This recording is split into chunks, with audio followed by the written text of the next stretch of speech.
एक तरफ जलता हुआ लेबनान और दूसरी तरफ एक ऐसा संगठन जिस पर दुनिया में शांति बनाए रखने की जिम्मेदारी है, लेकिन वो बस देखता रह जाता है। हाँ, 2006 के संकट पर एक कार्टून था जो बिल्कुल यही दिखाता था। संयुक्त राष्ट्र यानी यूएन को एक बातचीत की दुकान कहा गया था। बिल्कुल, एक ऐसी जगह जहां बस बातें होती हैं लेकिन होता कुछ नहीं। तो सवाल ये है कि क्या ये वाकई सच है? ये सवाल आज भी उतना ही जरूरी है। आज हम इसी दुनिया में थोड़ा गहराई से उतर रहे हैं। अंतर्राष्ट्रीय संगठन और खास तौर पर संयुक्त राष्ट्र। हमारे पास राजनीति विज्ञान की किताब के कुछ अंश हैं जो हमें इस पहेली को समझने में मदद करेंगे। तो आज का हमारा मिशन साफ है, ये समझना कि हमें यूएन जैसे संगठनों की जरूरत ही क्यों है, ये बना कैसे था, और आज जब दुनिया इतनी बदल चुकी है तो इसमें सुधार की बातें क्यों हो रही हैं। चलिए इस पूरे मामले को जरा परत दर परत खोलते हैं और इसी बातचीत में हम उस बड़े सवाल को भी टटोलेंगे कि आज की दुनिया में जहां अमेरिका ही अकेली सुपर पावर है, क्या यूएन वाकई उसके सामने कोई वजन रखता है? ये बहुत जरूरी सवाल है। हाँ, ये सवाल तो सबसे जरूरी है। तो शुरुआत सबसे बुनियादी बात से करते हैं। हमें इन अंतर्राष्ट्रीय संगठनों की जरूरत ही क्यों पड़ती है? यूएन के दूसरे महासचिव डैग हैमरशोल्ड ने एक बड़ी गहरी बात कही थी। हाँ, उन्होंने कहा था संयुक्त राष्ट्र मानवता को स्वर्ग तक ले जाने के लिए नहीं, बल्कि उसे नर्क से बचाने के लिए बनाया गया था। क्या बात है! ये लाइन मतलब इन संगठनों की पूरी हकीकत सामने रख देती है। बिल्कुल, ये कोई जादुई छड़ी नहीं है जो सारी समस्याएं सुलझा देंगी। इनका सबसे बड़ा और पहला काम है देशों को युद्ध से दूर रखना। एक मंच देना जहां वो बात कर सके। हाँ, जहां वो गोलियां चलाने के बजाय एक दूसरे से बात कर सकें। और इसी बातचीत की दुकान वाले तंज पर शशि थरूर का जवाब मुझे हमेशा याद रहता है। उन्होंने कहा था, एक दूसरे के सिर फोड़ने से तो बेहतर ही है कि एक जगह बैठकर बातों से एक दूसरे का सिर खाया जाए। सही बात है। मतलब बातचीत चाहे कितनी भी उबाऊ क्यों ना हो, जंग से तो लाख बोना बेहतर है। हाँ। और ये सिर्फ जंग की बात नहीं है। आज की दुनिया में ऐसी कई चुनौतियां हैं जिनका सामना कोई एक देश अकेले कर ही नहीं सकता। जैसे कोई महामारी? बिल्कुल। सोचिए ग्लोबल वार्मिंग या कोविड-19 जैसी कोई महामारी। क्या कोई एक देश इसे रोक सकता था? नहीं। ऐसे में अंतर्राष्ट्रीय संगठन वो ढांचा, वो नियम और वो जानकारी मुहैया कराते हैं जिससे सारे देश मिलकर काम कर सकें। अच्छा, तो ये एक तरह से टीम वर्क के लिए एक कॉमन प्लेग्राउंड और रूल बुक बनाते हैं। ये समझ में आता है। तो चलिए अब यूएन की कहानी पर आते हैं। इसका जन्म दूसरे विश्व युद्ध की भयानक तबाही के बाद हुआ था। हाँ, उससे पहले लीग ऑफ नेशंस नाम की एक कोशिश हुई थी, पर वो तो दूसरा विश्व युद्ध रोकने में बुरी तरह फेल हो गई। और वो एक बड़ा सबक था। बहुत बड़ा। दुनिया को समझ आ गया था कि सिर्फ बातें करने वाला नहीं, बल्कि एक ज्यादा मजबूत संगठन चाहिए। इसी सोच के साथ 1945 में 51 देशों ने मिलकर संयुक्त राष्ट्र चार्टर पर दस्तखत किए। 24 अक्टूबर 1945 को इसकी औपचारिक स्थापना हुई। और दिलचस्प बात यह है कि भारत इसके शुरुआती सदस्यों में से एक था। 30 अक्टूबर 1945 को ही भारत इसमें शामिल हो गया था। उस वक्त मकसद साफ था, लड़ाइयों को रोकना और देशों के बीच सहयोग बढ़ाना। और आज तो 2011 तक इसके सदस्य 193 हो चुके थे। मतलब दुनिया का लगभग हर देश। सही कहा। अब इसकी बनावट को समझना जरूरी है, क्योंकि सारी बहस की जड़ वही है। ठीक है। इसमें एक है महासभा यानी जनरल असेंबली। ये तो एक तरह से दुनिया की संसद जैसी हुई है ना, जहां हर देश को एक वोट मिलता है। बिल्कुल, चाहे वो अमेरिका हो या कोई छोटा सा द्वीप, सब बराबर। सुनने में तो बहुत अच्छा लगता है, लेकिन असली ताकत तो कहीं और है ना? मेरा मतलब है सुरक्षा परिषद या सिक्योरिटी काउंसिल, ये तो एक अलग ही क्लब लगता है। आपने बिल्कुल नब्ज पकड़ ली। यही वो जगह है जहां असली पावर है। इसमें 5 स्थायी सदस्य हैं, अमेरिका, रूस, ब्रिटेन, फ्रांस और चीन। दूसरे विश्व युद्ध के विजेता देश। हाँ, और उन्होंने खुद को ये खास दर्जा दे दिया। और इनके पास है वीटो पावर, एक ऐसी शक्ति जो इन्हें बाकी सबसे अलग बनाती है। वीटो पावर, इस पर तो हमें विस्तार से बात करनी ही होगी। ये तो किसी की स्पेशल पावर जैसा लगता है।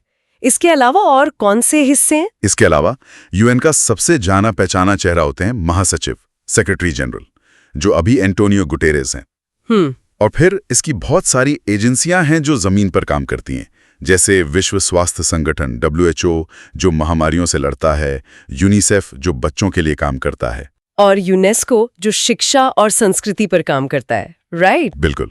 ठीक है, तो ये ढांचा 1945 में बना था। लेकिन तब से आज तक मतलब दुनिया पूरी तरह बदल गई है। सोवियत संघ टूट गया, अमेरिका इकलौती महाशक्ति बन गया। मुझे तो लगता है कि यूएन एक ऐसे ऑपरेटिंग सिस्टम पर चल रहा है जो बुरी तरह पुराना हो चुका है। यही आज की सबसे बड़ी बहस है। एक तरफ चीन और भारत जैसी नई ताकतें सिर उठा रही हैं, दूसरी तरफ आतंकवाद, जलवायु परिवर्तन जैसी नई चुनौतियां हैं जिनका 1945 में किसी ने नाम भी नहीं सुना था। तो सवाल यही उठता है कि क्या ये पुराना पड़ चुका संगठन आज की समस्याओं का समाधान कर सकता है, और शायद इसीलिए इसमें सुधार या रिफॉर्म की आवाज इतनी जोर से उठ रही है। बिल्कुल। और जब लोग सुधार की बात करते हैं तो वो असल में दो अलग-अलग चीजें मांग रहे होते हैं। अच्छा? एक तो है कि इस पुरानी पड़ चुकी बनावट यानी इसके स्ट्रक्चर और काम करने के तरीके को बदला जाए, और यहीं पर सुरक्षा परिषद का मुद्दा सबसे ऊपर आता है। और दूसरा सुधार जुड़ा है यूएन के अधिकार क्षेत्र से, यानी उसे किन मुद्दों पर ज्यादा ध्यान देना चाहिए। क्या सिर्फ शांति और सुरक्षा पर, या फिर विकास और मानवीय मदद जैसे कामों पर भी? आपने सुरक्षा परिषद की बात की और ऐसा लगता है कि सुधार की सारी बातें आकर वहीं अटक जाती हैं। ये इतना बड़ा मुद्दा क्यों है? क्योंकि ये सीधे सीधे वैश्विक शक्ति के बंटवारे से जुड़ा है। देखिए, 1992 में ही यूएन महासभा में एक प्रस्ताव आया था जिसमें 3 बड़ी शिकायतें थीं। 3 शिकायतें? ठीक है। पहली कि सुरक्षा परिषद आज की दुनिया की राजनीतिक हकीकत को नहीं दर्शाती। 1945 के विजेता आज भी दुनिया के बॉस बने हुए हैं। और दूसरी शिकायत ये होगी कि इसके फैसलों पर पश्चिमी देशों का दबदबा है। हाँ, बिल्कुल। और तीसरी ये कि इसमें प्रतिनिधित्व की भारी कमी है। अफ्रीका और दक्षिण अमेरिका जैसे पूरे महाद्वीप से एक भी स्थायी सदस्य नहीं है। ये तो साफ तौर पर नाइंसाफी है। तो इस नाइंसाफी को दूर करने के लिए क्या सुझाव दिए गए? मतलब नए सदस्यों को कैसे चुना जाए? यही पर मामला और उलझ जाता है। कई मानदंड सुझाए गए, जैसे नया सदस्य कोई बड़ी आर्थिक या सैन्य ताकत हो। अच्छा। यूएन के बजट में अच्छा खासा पैसा देता हो, आबादी बहुत ज्यादा हो, लोकतंत्र और मानवाधिकारों का सम्मान करता हो। 1 मिनट, ये तो सारे मानदंड एक दूसरे के दुश्मन लग रहे हैं। अगर आप आबादी को सबसे जरूरी मानते हैं तो भारत का दावा सबसे मजबूत हो जाता है। अगर आप आर्थिक योगदान को देखते हैं तो जापान और जर्मनी लाइन में आगे आ जाते हैं। सही बात है। ये तो एक ऐसी पहेली है जिसका कोई एक सही जवाब हो ही नहीं सकता, क्योंकि हर देश वही नियम चाहेगा जिससे वो जीत जाए। आपने समस्या की जड़ पकड़ ली। हर मानदंड अपने साथ एक नया राजनीतिक झगड़ा लेकर आता है। बड़ी आर्थिक शक्ति का पैमाना क्या होगा? क्या ज्यादा आबादी होना एक ताकत है या एक बोझ? इन सवालों पर कभी सहमति बन ही नहीं पाती। और इन सब के ऊपर है वो सबसे बड़ी चीज, वीटो पावर।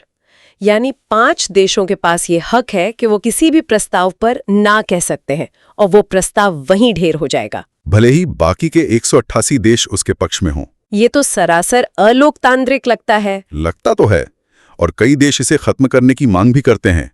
लेकिन इसकी एक कड़वी सच्चाई भी है। स्थायी सदस्य इस पावर को कभी नहीं छोड़ेंगे। कभी नहीं। और एक डर ये भी है कि अगर वीटो हटा दिया गया तो ये बड़ी ताकतें यूएन को गंभीरता से लेना ही बंद कर देंगी। वो संगठन के बाहर जाकर अपनी मनमानी करेंगी, और तब यूएन और भी ज्यादा कमजोर हो जाएगा। मतलब ये एक जरूरी बुराई जैसा है। वाह। अब इस पूरी तस्वीर में भारत कहाँ खड़ा है? भारत तो खुद सुरक्षा परिषद में स्थायी सीट का एक बहुत बड़ा दावेदार है। बिल्कुल। भारत बहुत जोर शोर से यूएन में सुधार की वकालत करता रहा है। भारत का मानना है कि सुरक्षा परिषद का विस्तार होना ही चाहिए, और वो खुद को इसका एक स्वाभाविक हकदार मानता है। और उसके तर्क भी काफी मजबूत लगते हैं। दुनिया का सबसे ज्यादा आबादी वाला देश, सबसे बड़ा लोकतंत्र, यूएन के शांति अभियानों में हमेशा बढ़ चढ़कर हिस्सा लिया है, और एक तेजी से बढ़ती आर्थिक ताकत भी है। ये सारे तर्क अपनी जगह बिल्कुल सही हैं। भारत ने हमेशा यूएन में अपना वित्तीय योगदान भी समय पर दिया है, और जाहिर है स्थायी सीट मिलने से दुनिया के मंच पर भारत का कद और प्रभाव बहुत बढ़ जाएगा। लेकिन भारत की राह में रोड़े भी कम नहीं है। हाँ, बिल्कुल। जैसे कि पाकिस्तान का विरोध तो समझ आता है, लेकिन और क्या दिक्कतें हैं? देखिए, कुछ देशों को भारत के परमाणु हथियार होने से परेशानी है। कुछ का मानना है कि पाकिस्तान के साथ भारत के जो तनावपूर्ण रिश्ते हैं, उसकी वजह से वो एक निष्पक्ष और प्रभावी सदस्य नहीं बन पाएगा। ये भी एक अजीब विरोधाभास है। स्थायी सदस्य बनने के लिए आपको एक ताकतवर देश होना चाहिए, लेकिन अगर आप परमाणु ताकत है तो कुछ देश उसी को एक खतरे की तरह देखते हैं। एक तरह का कैच 22 है ये तो। बिल्कुल। और एक और बड़ी मुश्किल है, अगर भारत को सीट दी जाती है तो फिर ब्राजील, जर्मनी, जापान और दक्षिण अफ्रीका जैसे दूसरे दावेदारों का क्या होगा? हाँ, उन्हें नजरअंदाज नहीं किया जा सकता। और जैसा हमने पहले कहा, अफ्रीका और दक्षिण अमेरिका से किसी को शामिल किए बिना ये सुधार अधूरा ही रहेगा। तो ये एक बहुत ही उलझी हुई राजनीतिक पहेली है। समझ गए। तो अब उस सवाल पर आते हैं जो हमने शुरू में उठाया था। आज की एक ध्रुवीय दुनिया में जहां अमेरिका का दबदबा है, क्या यूएन उसके लिए कोई ब्रेक का काम कर सकता है? सच कहूं तो क्या यूएन वाकई अमेरिका के सामने खड़ा हो सकता है? देखिए, हकीकत तो ये है कि अमेरिकी ताकत को सीधे सीधे चुनौती देना बहुत मुश्किल है। उसकी सैन्य और आर्थिक ताकत इतनी ज्यादा है कि वो चाहे तो यूएन को नजरअंदाज कर सकता है, और उसने कई बार ऐसा किया भी है। और संगठन के अंदर भी तो उसका दबदबा है। सबसे ज्यादा पैसा वही देता है। यूएन का हेडक्वार्टर न्यूयॉर्क में है। और उसकी नौकरशाही में भी बहुत से अमेरिकी हैं, और इन सबसे ऊपर उसके पास वीटो पावर का ब्रह्मास्त्र है। राइट। वो अपने या अपने दोस्तों के खिलाफ किसी भी प्रस्ताव को एक झटके में रोक सकता है। हाँ, और वो इस पावर का इस्तेमाल दुनिया को बांटने और अपनी नीतियों के खिलाफ उठने वाले विरोध को कमजोर करने के लिए भी करता है। तो इसका सीधा मतलब ये हुआ कि यूएन अमेरिकी ताकत के सामने एक प्रभावी संतुलन नहीं बना सकता। वो बस एक दर्शक है। एक बड़ा संतुलन तो नहीं, ये सच है, लेकिन इसका मतलब ये भी नहीं कि यूएन पूरी तरह बेकार है। अच्छा, कैसे? ये अमेरिका को एक ऐसा मंच देता है जहां उसे बाकी दुनिया से बात करनी पड़ती है, अपने फैसलों को सही ठहराना पड़ता है। ये वो जगह है जहां उसकी नीतियों की आलोचना होती है, उन पर बहस होती है, और कभी-कभी समझौतों का रास्ता भी निकलता है। तो आप कह रहे हैं कि यूएन वो जगह है जहां अमेरिका की ताकत को या तो वैधता मिलती है या फिर उसे चुनौती दी जाती है। बिल्कुल, ये एक नैतिक और राजनीतिक दबाव जरूर बनाता है। तो कुल मिलाकर तस्वीर ये बनती है कि संयुक्त राष्ट्र एक परफेक्ट संस्था नहीं है, उसमें हजार कमियां हैं, लेकिन शायद उसके बिना दुनिया और भी ज्यादा खतरनाक जगह होती। हाँ, ये युद्ध की राख से पैदा हुआ एक संगठन है जो आज एक बिल्कुल नई दुनिया की चुनौतियों से जूझ रहा है। और सुरक्षा परिषद में सुधार की ये जो लंबी बहस है, वो असल में दुनिया में पावर शिफ्ट की कहानी ही तो कह रही है। आपने बिल्कुल सही निचोड़ निकाला। ये एक अपूर्ण लेकिन अनिवार्य संगठन है, और अंत में हमारे सुनने वालों के लिए एक सवाल छोड़ जाते हैं। जरूर। को आजादी के लिए तैयार करना। ये हमें सोचने पे मजबूर करता है कि 1945 की दुनिया के लिए बनाए गए यूएन के और कौन-कौन से हिस्से हैं जो आज अप्रासंगिक हो चुके हैं। और अगर आज हमें जीरो से एक नया वैश्विक संगठन बनाना हो, तो वो कैसा दिखना चाहिए? बिल्कुल, सोचने के लिए एक दिलचस्प सवाल है।